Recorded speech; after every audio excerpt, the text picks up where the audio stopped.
అమ్మా, ఈరోజు ఉగాది కదా, మరి మన లంచ్లోకి ఏం స్పెషల్స్ చేసావు? చూపిస్తారా? ఓకే. చికెన్ కూర. ఓకే. ఈరోజు గంగానమ్మకు పెట్టుకున్నాము, అందుకని కోడిని కోసి చికెన్ వండాము. ఓకే. ఉగాది స్పెషల్ వేప పచ్చడి పెద్దమ్మ పంపించింది. ఉగాది అంటే ఉగాది పచ్చడి ఉండాలిగా. ఇంకా గారెలు పెద్దమ్మ పంపించిన పూర్ణాలు. ఓకే.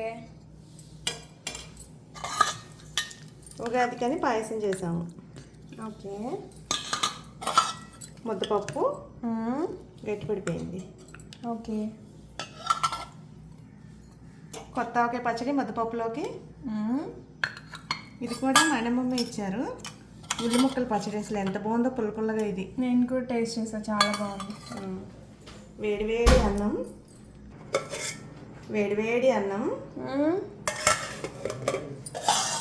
ఇంకా పప్పులోకి రసం. ఓకే. చల్లని పెరుగు. ఓకే. అలానే మీరేం చేసుకున్నారో ఇవాళ కామెంట్ చేసేయండి. Bye bye. Thank you.